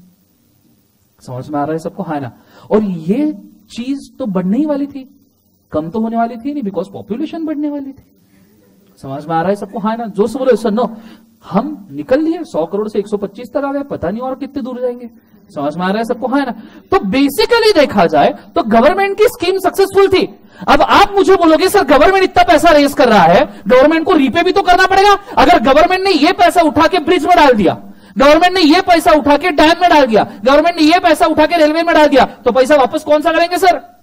अरे थोड़ा सोचो, आज दर्शन इस्पात लिमिटेड के एम्प्लॉय आप हो, मेरी अगली भी तो क्लास होगी। सोचने वाली बात है ना। आज एज ए एम्प्लॉय आपने मेरे अंदर इन्वेस्ट किया, समझो मैं गवर्नमेंट हूं, अगले क्लास में जो आएगा वो मैं आपको रिफंड करूंगा। समझ में आ रहा है सबको? हाँ ना। उसके अगले क्लास में जो आएगा वो अगले क्लास वालों को रिफंड करूंगा। सो एक चेन बन गई। फॉर एग्जाम्पल, जिन्होंने 1952 में इन्वेस्ट किया उनको रिफंड मिलते गए नियरली 1962 में से, जिन्होंने 1962 में इन्वेस्ट किया उनको रिफंड मिलते गए 1972 में से, और ये चेन लग गई। गवर्नमेंट को पैसे के बारे में सोचने की जरूरत नहीं है, बिकॉज गवर्नमेंट के पास पैसा आ रहा है और वही पैसा जा रहा है, और उल्टा एवरीडे ज्यादा आ रहा है। समझ में आ रहा है सबको? हाँ ना। और गवर्नमेंट उसमें भी पीएफ के मॉनेटरी लिमिट तो एवरी साल बढ़ा रही है। पहले तो 1000 था, अब 1500 हुआ, अब 2000 होगा, 3000 होगा, और गवर्नमेंट जितने बार ये बढ़ाएगा उतना ज्यादा पैसा आता जाएगा। अब सिचुएशन ये है कि गवर्नमेंट को ऐसे पीएफ को कंबाइन करने की जरूरत भी नहीं है, बिकॉज गवर्नमेंट के पास बहुत पैसा है। पर गवर्नमेंट इस स्कीम को सिर्फ क्यों चलाते रह रही है? बिकॉज पिछले वाले लोगों के पैसे वापस देने हैं। समझ में आ रहा है? और ये चेन रिएक्शन बन गया। अब गवर्नमेंट इसको तब तक बंद नहीं कर सकता जब तक गवर्नमेंट बंद नहीं होता, बिकॉज अब चेन रिएक्शन, लड़ लगा दी तो फटाके तो फूटेंगे। समझ में आ रहा है सबको? हाँ ना। ऐसा तो है नहीं कि एक फूट के बंद हो जाएगा। क्लियर है कंसेप्ट सबको? हाँ ना। तो ये चीज को आपने याद रखना है। क्लियर है कंसेप्ट? ये बेसिक नेचर था पीएफ का। अब इसमें भी गवर्नमेंट ने और अट्रैक्शन क्रिएट करने के लिए क्या क्या किया देखो। गवर्नमेंट भी बहुत समझदार थी, दिमाग लगा के, बिकॉज अच्छे अच्छे इकोनॉमिस्ट वहां पे बैठे थे, मनमोहन सिंह वगैरह जैसे, जो बात कम करते हैं काम थोड़ी ज्यादा कर लेते हैं। समझ में आ रहा है सबको? हाँ ना। तो गवर्नमेंट ने भी अब इसमें नए नए अट्रैक्शन क्या पुट किए, जरा ध्यान देना, बहुत अच्छे से समझने में आसानी होगी। गवर्नमेंट पहले आपको सिर्फ क्या लालच देती थी? 1000 इन्वेस्ट करो 2000 मिलेंगे, उसके साथ इंटरेस्ट मिलेगा। आजकल गवर्नमेंट ने देखो क्या लालच देना शुरू कर दिया। अगर आप पीएफ के अंदर इन्वेस्ट करते हो एज ए एम्प्लॉय, तो आपको बेटा 3 टाइप के बेनिफिट मिलते हैं। जोर से बोलो, कितने टाइप के बेनिफिट? 3। पहला बेनिफिट मिलता है आपको रिटायरमेंट। जितना आपका पीएफ एक्यूमुलेट होगा, आपका और आपके एम्प्लॉयर का जमा हुआ जितना भी पीएफ है, वो सब रिटायरमेंट पे लेके जाना विथ इंटरेस्ट। अरे लोगों को 70-70, 80-80 लाख के पीएफ मैच्योर होते हैं। आपको यकीन नहीं होगा, गवर्नमेंट जॉब कर ले, जूनियर ऑफिसर का, 3rd क्लास ऑफिसर का भी जॉब कर लेना, प्यून का भी 70 लाख मैच्योर होता है, जिंदगी भर का इनकम। समझ में आ रहा है? ये तो पीएफ की बात की, ग्रेट्युटी अलग, बोनस अलग। समझ में आ रहा है? अगला साथ में आपको बेटा मिलेगा इंश्योरेंस बेनिफिट। मतलब अगर आपको जॉब करते करते आपको कुछ हो गया, फॉर एग्जाम्पल आप मशीनरी पे काम कर रहे थे, काम करते करते हाथ अंदर डाला, बाहर आया ही नहीं। समझ में आ रहा है सबको? हाँ ना। तो ऐसे सिचुएशन में आप परमानेंटली डिसेबल हो गए। आप परमानेंटली क्या हो गए? डिसेबल। तो in that case you will get insurance benefit. You will get कौन सा बेनिफिट? इंश्योरेंस। ठीक है, मुझे ऐसे समझ में आ रहा है, लोग अलग अलग सेंसेस में हंस रहे हैं इसके ऊपर। ठीक है, लेट्स गो, ध्यान देना, concentrate. So you will get 2 types of benefit. पहला कौन सा है? रिटायरमेंट, और दूसरा कौन सा है? इंश्योरेंस। अरे ध्यान दो, इधर रह गया ये सब। अरे ओ सामूहिक झोपड़ा प्रोग्राम, तो 2-4 लोग एक साथ सो रहे थे उधर, अलग अलग डेस्क पे रहे थे। कितना गंदा है तो चाहिए यार, ध्यान देना। इधर वो सोने में था, वो सोचने लग गया, और बेटा तू क्या कर रहा है? तू सेलफोन दे दे मेरे को, तू रेड टी शर्ट, तू दे ही दे मेरे को सेलफोन, एक बार का दे ही दे। मैंने स्टार्टिंग में भी पकड़ा, अभी भी कितने बार पकड़ूंगा, दे दे एक बार, लेट्स गो। अरे दे चल, दे ट्रांसफर, अरे दे, जब से सेलफोन पे लगा हुआ है वो। अरे लेट्स गो, ध्यान देना। सो अभी तूने सेलफोन की तरफ देखा, तेरे को एलेक्स पे भेज दूंगा, याद रखना, सेलफोन तो दूर की बात रहेगी। ठीक है, ध्यान देना। सो एम्प्लॉइज को कितने टाइप के बेनिफिट मिल रहे थे बेटा? 3। जोर से बोलो, कितने? 3। सबसे पहला कौन सा? रिटायरमेंट। दूसरा कौन सा? इंश्योरेंस। यहां तक समझ में आया?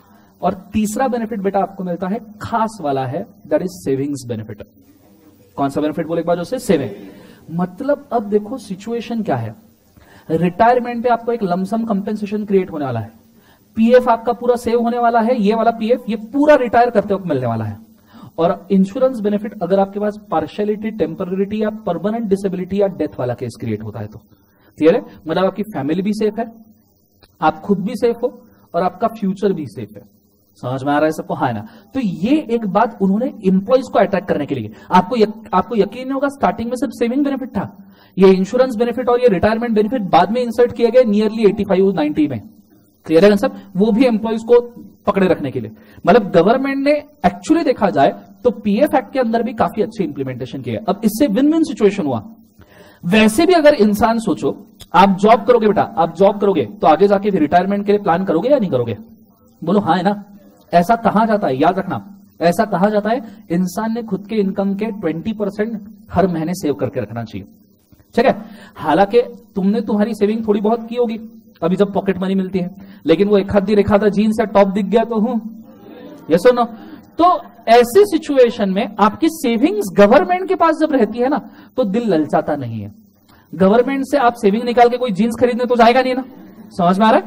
सो ये ऐसा सिचुएशन हो गया कि एम्प्लॉय भी बहुत सिक्योर्ड हो गया, बिकॉज उसको पता था कि मुझे ये सेविंग निकालना है, फिर भी मैं निकाल नहीं सकता जब मैं रिटायर नहीं होता।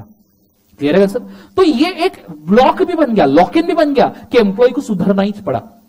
समझ में आ रहा है सबको? हाँ ना? इससे विन विन पोजीशन हुआ, गवर्नमेंट को बहुत सारा पैसा मिल गया, एम्प्लॉयज को बहुत सारे बेनिफिट्स मिल गए। इस तरीके से एक्चुअली हम पीएफ को इंप्लीमेंट करते हैं। ये मैंने पूरा का पूरा ब्रीफ बोल दिया। अब इसके अंदर मुझे सिर्फ फिगर्स डालने हैं, डेफिनेशन डालने हैं, प्रोसिक्यूशन डालना है, आपका एक्ट खत्म हो जाएगा। समझ में आ रहा है सबको? हाँ ना? सिर्फ फिगर, डेफिनेशन और प्रोसिक्यूशन डालने के लिए हमें 2-3 दिन लगने वाले हैं। क्लियर है सबको? हाँ ना? मैं आपको हर एक एक्ट का स्टार्टिंग में ऐसी स्ट्रक्चर बोल के छोड़ दूंगा, फिर उसके अंदर हम चीजें इंसर्ट करना शुरू करेंगे। तो ये एक ओवरऑल स्ट्रक्चर याद रखना। अब देखो, इससे आपको पीएफ एक्ट का ईयर भी याद हो गया होगा। वो तो दूर की, हम तो उसके बहुत आगे चले आए अभी तो। समझ में आ रहा है सबको? हाँ ना? सो 1947 में गवर्नमेंट को पैसे की जरूरत थी, 1951 में कॉन्स्टिट्यूशन बना, और एम्प्लॉय, इंडिया में एम्प्लॉय लेबर कास्ट बहुत ज्यादा था, तो हमने उनके ऊपर ही पीएफ एक्ट शुरू किया। कौन से साल में? 1952। ये हो गया आपका पीएफ एक्ट कंप्लीट। समझ में आया सबको? हाँ ना? जोर से बोले सुनो। तो 4 एक्ट के ईयर तो आपके हो गए। कॉन्ट्रैक्ट का 1872, ग्रेटुटी का 1972, नेगोशियल इंस्ट्रूमेंट कब साइन कर सकते हो? 18 में, और कब तक साइन कर सकते हो? 81 तक। समझ में आ रहा है? और पीएफ एक्ट 1952, गवर्नमेंट को पैसे की जरूरत थी। रहा 1965 का बोनस, तो तीसरा यूज करते, फिलहाल इसको रट लो, फिलहाल इसको रट लो। ये क्या है? 1965। मैं आपको बोनस का भी हिस्ट्री बोनस एक्ट के स्टार्टिंग में बोलूंगा, तो वो भी एकदम छप जाएगा दिमाग में। क्लियर है सबको? हाँ ना? जैसे पीएफ छपा है। यहां तक समझ में आया बेटा? हाँ ना? जोर से बोले सुनो। इसी तरीके से अब देखो, अब मैंने आपके साथ किया क्या, और आपको समझेगा भी नहीं कि मैंने क्या किया। मैंने आपको नहीं समझ में आ जाएगा, ऐसे कोई प्रॉब्लम नहीं है। एक नंबर खाने रेडी पोटे हैं। लेट्स गो, ध्यान देना। हाँ हाँ, तो बोलना दो, क्या प्रॉब्लम? हाँ, सुनो सुनो, क्वेरी अच्छे लेवल पे जा रहा है, ठीक है? बोलो।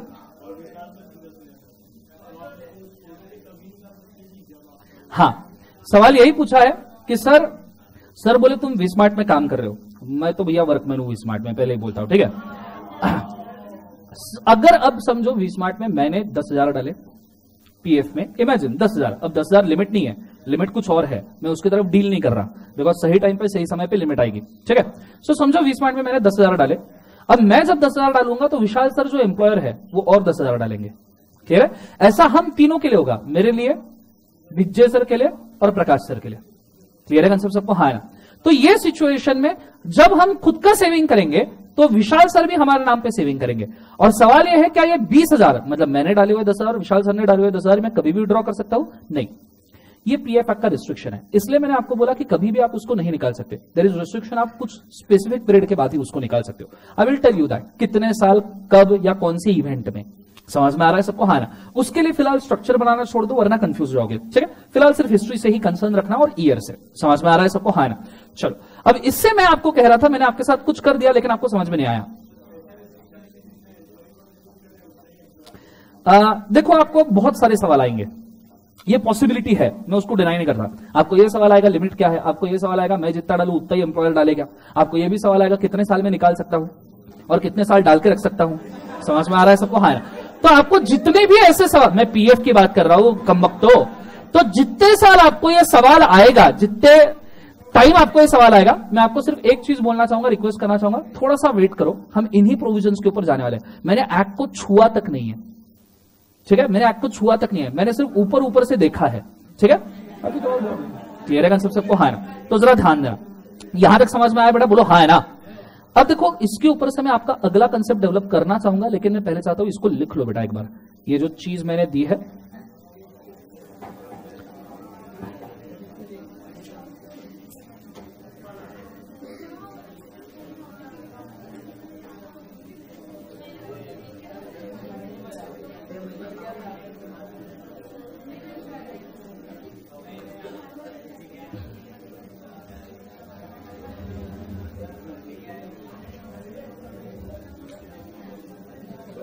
हाँ 30 मार्क्स।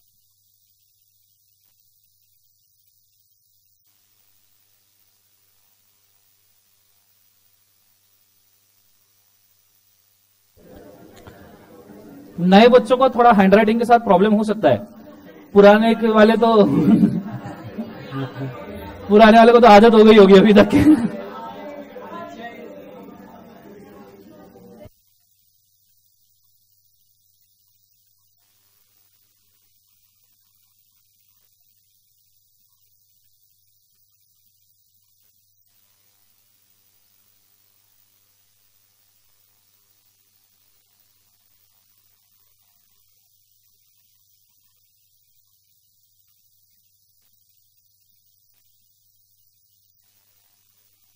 एक एम्प्लॉय एक कंपनी को छोड़ के दूसरे कंपनी में चला गया, किसी का वफादार नहीं है।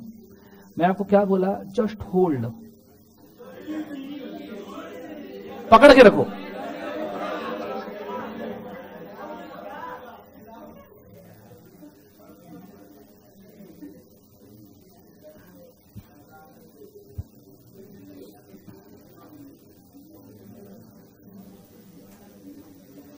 खुलकर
चलो, हो गया सबका?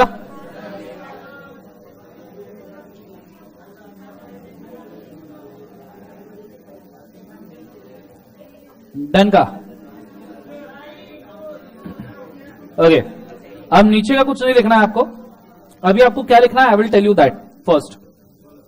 चलो, मैंने आपको थोड़ी देर पहले बोला, मैंने आपके साथ क्या किया आपको नहीं समझ में आया होगा, अब जरा समझा दूं मैंने क्या किया। और अब मुंडी उंडी झटको, अच्छे से बैठो और सीरियस नोट पे, I am saying serious note पे पूरा ध्यान बोर्ड पे दो, बिकॉज मैं आपको अभी एक ऐसी चीज बोल रहा हूं जो आपके बहुत काम में आ सकती है। कंपनी लॉ के स्टार्टिंग में मैंने इसको बोला होगा, नहीं बोला होगा, डजंट मैटर, मेरे को याद भी नहीं कि मैंने इसको बोला या नहीं बोला, लेकिन अलाइड लॉ के स्टार्टिंग में इसको फिर से बोलता हूं, बिकॉज कंपनी लॉ के स्टार्टिंग में आपका सीरियसनेस कैसा था आपको मालूम है, और अब अलाइड लॉ में आप पहुंचे हो तो आपका सीरियसनेस कैसा है ये भी आपको मालूम है। खैर, वैसे ज्यादा डिफरेंस नहीं हुआ है, लेकिन आपको मालूम होगा कि जो भी हुआ है वो थोड़ा अच्छा हुआ होगा। तो अब पूरा सीरियसली ध्यान देना, बिकॉज ये कंसेप्ट समझ में नहीं आएगा तो इसके बाद जब भी आप लॉ रीड करोगे तो आप खुद को बहुत दुख में पाओगे। हालांकि आप ये अगर समझते हो तो आपके लिए चीजें थोड़ी सी इजी हो सकती है। ठीक है, लेट्स गो। मेरा सिंपल सवाल है बेटा, हाउ टू रीड लॉ। ला कैसे रीड करें, ला कैसे रीड करें, ध्यान देना। ठीक है, कॉन्सेंट्रेट। ला रीड करने के लिए उसके बहुत सारे पार्ट्स करने पड़ते हैं बेटा। जब कोई चीज एक साथ याद नहीं होती, कोई चीज एक साथ नहीं ले सकते, तो उसको तोड़ना जरूरी है। क्लियर है? तो ध्यान देना। सबसे पहले तो मैं आपको पार्ट वाइज अब समझाना शुरू करूंगा, चार्ट काफी बड़ा बनेगा, पहले पूरा समझ लो। सीधी बात है बेटा, जब कभी भी कोई लॉ क्रिएट किया जाता है तो मैंने आपको फर्स्ट डे पे ही बोला था कि लॉ ऐसे ही क्रिएट नहीं किया जाता। लॉ इसलिए नहीं क्रिएट किया जाता है कि आईपीसी के बच्चों को टॉर्चर करना है, of course not. Law create इसलिए किया जाता है बिकॉज सिचुएशन लॉ को डिमांड करती है। मैंने इसके पहले आपको एग्जाम्पल दिए थे, अगर आपको याद होगा, भोपाल गैस ट्रेजेडी का फर्स्ट डे लेक्चर में डाउरी एक्ट का एग्जाम्पल दिया था, प्रिवेंशन ऑफ टेररिस्ट एक्टिविटीज का एग्जाम्पल दिया था, याद है सबको? वो मैंने आपको इसीलिए दिया था कि आपको समझ में आए कि लॉ ये सिचुएशन बेस्ड होता है। तो हर लॉ पढ़ने के पहले आपने बेटा उस लॉ का पढ़ना चाहिए हिस्ट्री। क्या पढ़ना चाहिए, जोर से बोलो, हिस्ट्री। हर लॉ का अपना हिस्ट्री होता है। Every dam law have history because every dam law is created on the base of A situation. Her law situation पे बनता है, तो हर लॉ का हिस्ट्री होना जरूरी है। अगर सिचुएशन नहीं है तो लॉ नहीं है, और सिचुएशन नहीं है तो हिस्ट्री भी नहीं है। समझ में आ रहा है? तो हर लॉ का पढ़ना जरूरी है हिस्ट्री, बिकॉज हिस्ट्री से बेटा आपको समझ में आता है उस लॉ का स्कोप क्या है, कि वो लॉ क्यों बनाया गया, कैसे बनाया गया, और उसको बनाने के पीछे का इंटेंशन क्या था। जब जैसे अब मैंने आपको पीएफ एक्ट का हिस्ट्री बताया बेटा, तो आपको समझ में आया कि पीएफ एक्ट के बनाने के पीछे का इंटेंशन क्या है। तो आपका नजरिया वो हो गया कि यह गवर्नमेंट को भी सपोर्ट करता है, एम्प्लॉय को भी सपोर्ट करता है। लेकिन जिसने इसका हिस्ट्री नहीं पढ़ा, उसको यह नहीं पता कि यह गवर्नमेंट को सपोर्ट करता है या एम्प्लॉय को सपोर्ट करता है। क्लियर है सबको? हाँ ना? और आपको यकीन नहीं होगा, आईपीसी लेवल पे लॉ के हिस्ट्री पे भी सवाल पूछे गए हैं। जैसे पेमेंट ऑफ ग्रेचुइटीज एक्ट, ये एक स्टेट लॉ, वेस्ट बंगाल के स्टेट लॉ से इंस्पायर्ड है। उन्होंने एक बार सवाल पूछा है पेमेंट ऑफ ग्रेचुइटी एक्ट के हिस्ट्री पे, कि payment of gratuity act in history is inspired from the state law, which state law? नीचे 4 ऑप्शन दे दिए। बच्चे मिट्टी खा के आए थे किलो किलो से। सो ऑब्वियसली अगर मैं आपको बताऊं इसके बारे में, तो हिस्ट्री मेरे लिए बहुत जरूरी है। मैं बिना हिस्ट्री के लॉ नहीं बोल सकता, मेरे लिए इंपॉसिबल है। अगर आपको याद होगा तो हमने कंपनीज एक्ट का हिस्ट्री 1866 से शुरू किया था। उसमें वो भाभा कमेटी, कोहेन कमेटी, जे ईरानी कमेटी, कुमार मंगलम बिरला कमेटी, और फिर हम 2013 तक के उसको लेके आए थे। कुछ याद आ रहा है? हाँ है ना?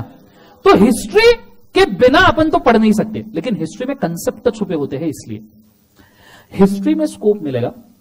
हिस्ट्री पढ़ने के बाद पढ़ो बेटा प्रीएम्बल। नाउ प्रीएम्बल तो सुना होगा, क्या होता है प्रीएम्बल? यह सवाल आपको टैक्स में भी पूछा होगा विजय सर ने। हर लॉ के स्टार्टिंग में सेक्शन 1 होता है। किसका होता है? उसके अंदर क्या क्या आता है? I will tell you.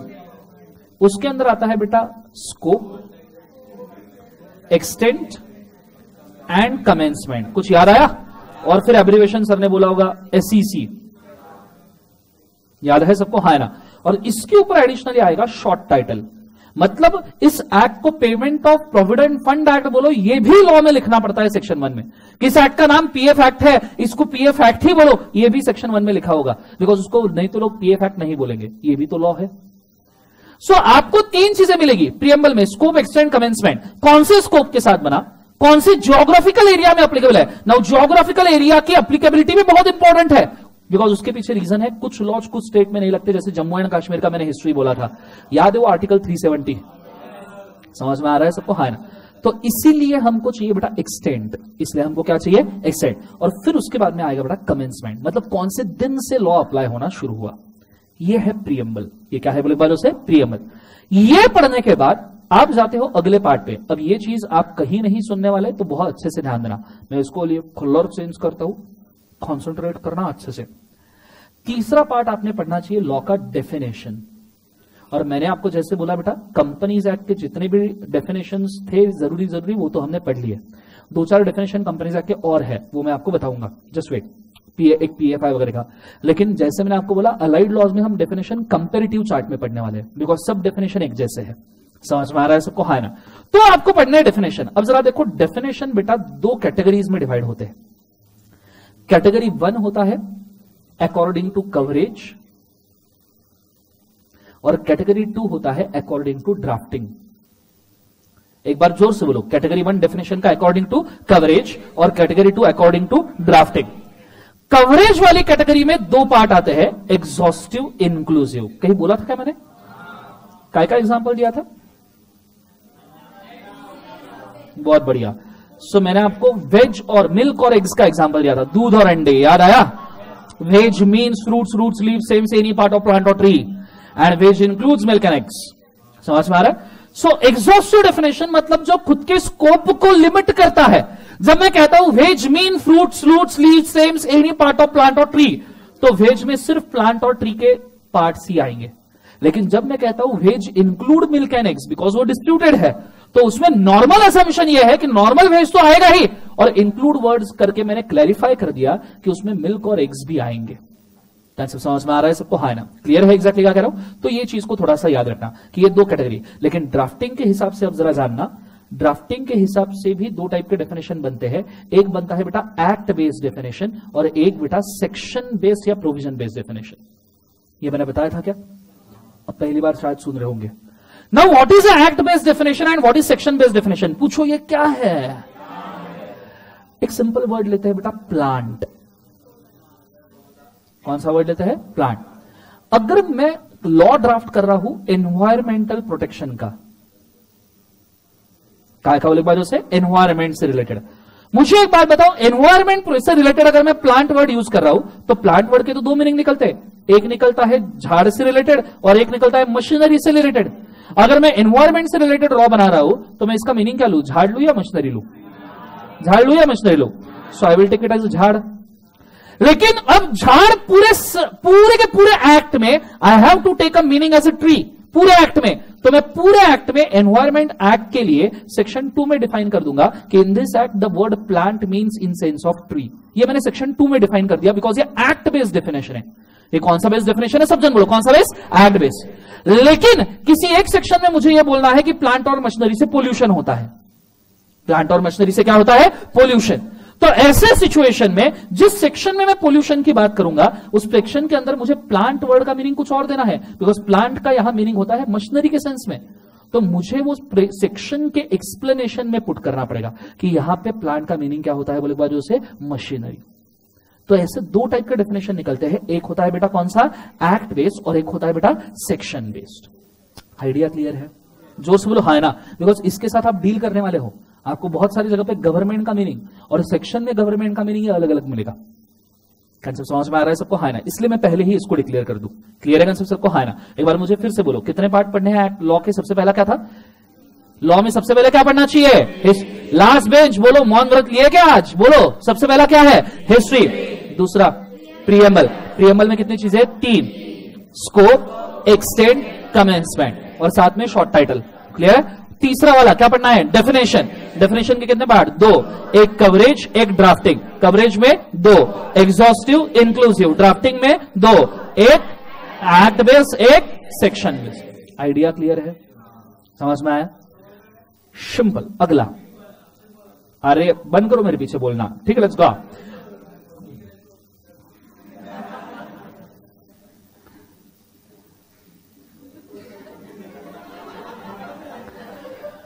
अगली चीज आपने क्या पढ़नी चाहिए? चैप्टर्स। क्या पढ़ना चाहिए? चैप्टर्स में होते हैं सेक्शंस। बोलो बोलो, चैप्टर में होते हैं सेक्शन, में होते हैं सब सेक्शन, सब सेक्शन में होते हैं क्लॉजेस, क्लॉजेस में होते हैं ये सुनो, और सब क्लॉज में। अब जरा ध्यान देना, दूंगा ना इतना याद रखना, बाहुबली को छोड़ दूंगा तुम्हारे ऊपर, याद रखना, ठीक है? Concentrate. Okay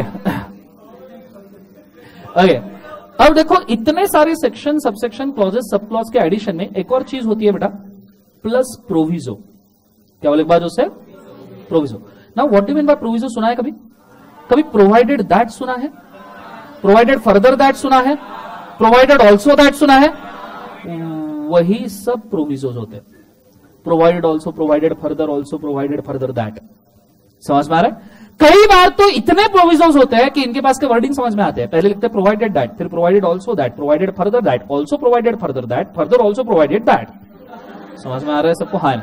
so it is quite a possible कि आपको प्रोविजो में बहुत सारे प्रोविजो मिले, बिकॉज प्रोविजो में बेटा होते हैं एक्सेप्शन। प्रोविजो में क्या होते हैं? एक्सेप्शन। समझ में आ रहा है? फॉर एग्जाम्पल सुनो, पीजीबीपी इनकम के ऊपर 30% टैक्स है, provided that agricultural income is not liable to tax. समझ में आ रहा है सबको? हाँ ना, this is called proviso. Clear है? अब ये कहां लिखे होते हैं? चैप्टर्स में। जोर से बोलो, कहां लिखे होते हैं? चैप्टर। चैप्टर्स के बाद में बेटा आपने पढ़ने चाहिए एक्सेप्शंस। क्या पढ़ने चाहिए बोले बात से? एक्सेप्शन। नाउ एक्सेप्शन भी बेटा दो टाइप के होते हैं, एक एक्सेप्शन होते हैं लॉ बेस्ड और एक एक्सेप्शन होते हैं section based. For example, agricultural income is exempt from entire income tax act, तो मैं उसको लॉ बेस्ड एक्सेप्शन कह सकता हूं, एग्रीकल्चरल इनकम। लेकिन वही कैपिटल गेन चैप्टर में जाओ तो आपने सेक्शन नंबर 54 पढ़ा होगा। 54 A B C D E, government compulsory acquisition से कंपेंसेशन मिलता है, और अगर आप वो गवर्नमेंट के सिक्योरिटीज में इन्वेस्ट करते हो तो एग्जाम्पशन मिलता है, सुना है? If I am not wrong 54 ई, बोलो हाँ है ना? तो ये होते हैं बेटा सेक्शन बेस्ड एक्सेप्शन, कुछ स्पेसिफिक प्रोविजन से एक्सेप्शन मिलना। क्लियर है? फिर इसके बाद में एक बार फिर से बोलो क्या क्या पढ़ना है। सबसे पहले क्या पढ़ना है? हिस्ट्री। उसके बाद में प्रीएम्बल, प्रीएम्बल के बाद डेफिनेशन, डेफिनेशन के अंदर कितने? 2, कवरेज वाइज, ड्राफ्टिंग वाइज। उसके बाद में चैप्टर, चैप्टर में सेक्शन, सेक्शन में सबसेक्शन, में क्लॉज, में, याद क्लियर है? और उसके बाद में क्या पढ़ना चाहिए? एक्सेप्शन, और एक्सेप्शन में लॉ बेस्ड सेक्शन। यहां तक समझ में आया? लेकिन बेटा लॉ बनाया है, रूल बनाया है, अगर आपने कोई सिस्टम बनाई है तो कोई ना कोई तो होगा जो उसको तोड़ेगा। जोर से बोलो, क्या कोई ना कोई तो तोड़ेगा? और कॉन्ट्रावेंशन में लगती है बेटा पेनल्टी, लेकिन कॉन्ट्रावेंशन में नॉर्मली लगते हैं कॉन्सिक्वेंसेस। पहले कॉन्सिक्वेंसेस में 3 चीजें लगेगी। पहला क्या? जेल, दूसरा क्या? पेनल्टी, और तीसरा जाएगा डैमेजेस। तीसरा क्या जाएगा? डैमेजेस। डैमेजेस जाता है विक्टिम को, यस याद आ रहा है? डैमेजेस जा रहा है विक्टिम को, पेनल्टी जाता है गवर्नमेंट को, और बंदा जाएगा। समझ में आ रहा है सबको? हाँ है ना? क्लियर है कंसेप्ट? याद आया कुछ? तो ये होता है कॉन्ट्रावेंशन। लेकिन मुझे एक बात बताओ, आपके ऊपर कोई जबरदस्ती कर रहा है पेनल्टी की, आपके ऊपर कोई जबरदस्ती कर रहा है की पेनल्टी, तो इसके खिलाफ अपील मारना चाहोगे नहीं मारना चाहोगे? जैसे इनकम टैक्स में ऑफिसिंग ऑफिसर ने ज्यादा टैक्स लगा दिया तो आप कमिश्नर ऑफ इनकम टैक्स के पास जा सकते हो। कमिश्नर ऑफ इनकम टैक्स ने ज्यादा लगा दिया तो chief commissioner of income tax, उसने ज्यादा लगा दिया तो इनकम टैक्स अपीलेट ट्रिब्यूनल, उसने ज्यादा लगा दिया तो हाई कोर्ट, उसने ज्यादा लगा दिया तो सुप्रीम कोर्ट। जा सकते हो नहीं जा सकते हो? तो इसे हम बेटा कहते हैं अपील्स। इसे हम क्या कहते हैं? अपील। अपील में डिफाइंड होते हैं बेटा कोर्ट। क्या डिफाइंड होते हैं? कोर्ट। यहां तक समझ में आया? ये पूरे पैरामीटर्स है जिनके अंदर लॉ बिखरा पड़ा होता है। समझ में आ रहा है सबको? हाँ है ना? Right, starting from history till the appeal, जब तक आप खत्म नहीं करते, याद रखना, जब तक आप खत्म नहीं करते तब तक लॉ का रीडिंग खत्म नहीं होता। ये सब पढ़ने के बाद भी अगर आपको कंफ्यूजन है तो फिर जब लॉ साइलेंट होता, कुछ याद है? लॉ साइलेंट होता है तो कहां जाते हैं? Case laws. कौन कौन से? हाई कोर्ट और सुप्रीम कोर्ट। जब high court supreme court silent होते हैं तो कहां जाता है? कस्टम। और कस्टम में क्या लिखा है कि इस ए को मैं ए क्यों कहूं? क्योंकि कस्टम है। समझ में आ रहा है सबको? हाँ ना? जोर से बोलो सुनो, इससे मैं कहता हूं लॉ का रीडिंग। क्लियर है कंसेप्ट सबको? हाँ ना? जोर से बोलो सुनो। और मैंने आपको बोला था, मैंने आपके साथ कुछ कर दिया पर आपको समझ में नहीं आया, मैंने आपके साथ ये कर दिया। क्लियर है? पीएफ एक्ट का हिस्ट्री हो गया आपका। समझ में आ रहा है सबको? हाँ ना? जोर से बोलो। अब एक एक पैरामीटर के साथ में हम आगे बढ़ेंगे हर लॉ में। नियरली ये प्रोसेस अगले 5 लॉज में आपके जहन में, जिद में, आत्मा में और शरीर में डाल दूंगा। ऐसा पढ़ाऊंगा 7 पुस्तकों के लॉ आ जाएगा तुमको। ठीक है? याद रखना। ठीक है? चलो लिख लो इसको, गो फॉर इट फास्ट। लिखा है क्या? कोच लिखा है, लिखो फिर से।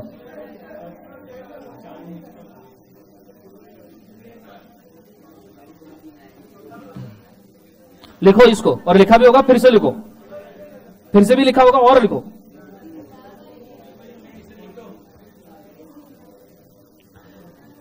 किसके फोटो?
चलो हो गया बड़ा?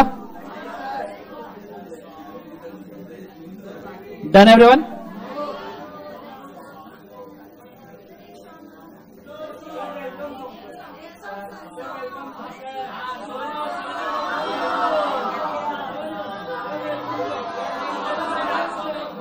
ओके, कौन सा सॉन्ग सुनते हो बोलो?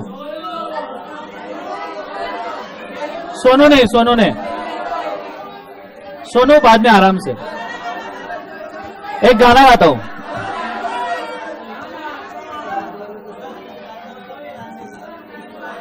चलो सुन लो। हाँ, आपने वो गाना सुना है क्या कभी जो बादल बरसे? सुना क्या? वो तो देखा भी होगा तुमने। हाँ, आई नो। चलो लेट्स गो, स्टार्ट करें। Let's go.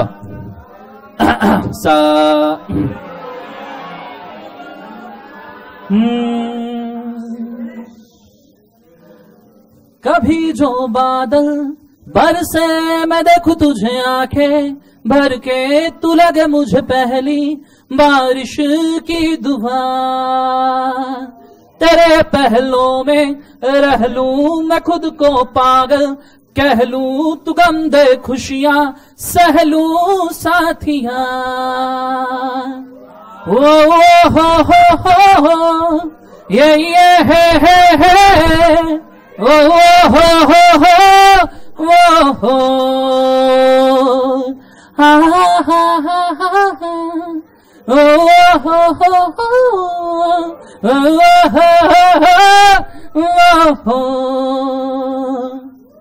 पहले कभी ना तूने मुझे गम दिया,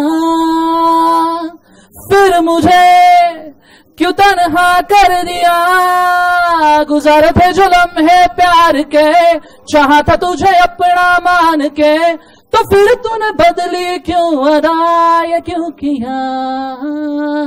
कभी जो बादल बरसे मैंने को तुझे आंखें भर के, तू लगे मुझे पहली बारिश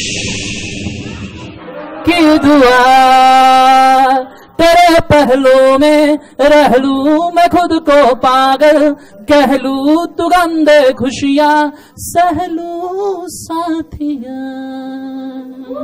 चलो लेट्स गो।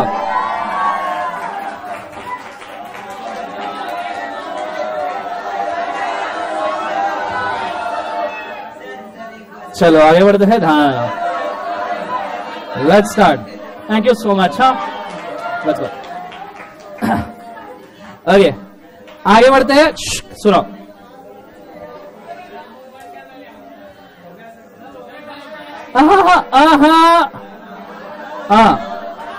अब सुनो सुनो सुनो क्या कह रहा हूं। Now considering all such a situation, सब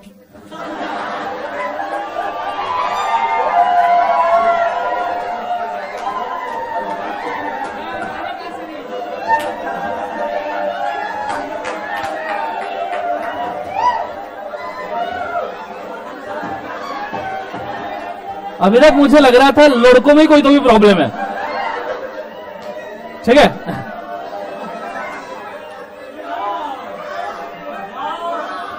ठीक है,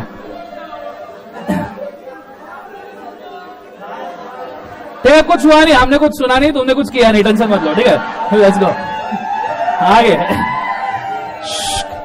ध्यान देना, कॉन्सेंट्रेट करना अच्छे से। अरे सुनो रे, अरे मैं टीचर हूं, मेरी सुनो, ध्यान दो। सो बेसिकली अभी तक किए गए पूरे सिचुएशन के हिसाब से, दैट इज हिस्ट्री, ठीक है, regarding years of the act, ठीक है, और साथ साथ में हिस्ट्री के साथ में मैंने जो भी पैरामीटर्स दिए, मैं अब ये चाहूंगा कि कल से आपने ये चीज के लिए रेडी रहना कि आपको कॉम्प्लेक्स वाले अल्टरनेट प्रोविजन साथ साथ में पढ़ने हैं। ठीक है, डेफिनेशन जहां पे आएगा वहां पे मैं डेफिनेशन कंपैरेटिव लूंगा, जहां पे स्पेशल प्रोविजन आएगा उसको हम सेग्रेगेट करना शुरू करेंगे। क्लियर है सबको? हाँ ना? तो कल से आपका बेसिक पीएफ एक्ट का पूरा सिचुएशन शुरू हो जाएगा। समझ में आ रहा है सबको? हाँ ना? तो इस चीज को याद रखना। आज के लिए इतना काफी करते हैं। This all for today. Have a nice day. Bye बोलो बच्चों, थैंक यू बोलो, जोर से बोलो। चलो good day, God bless you बेटा।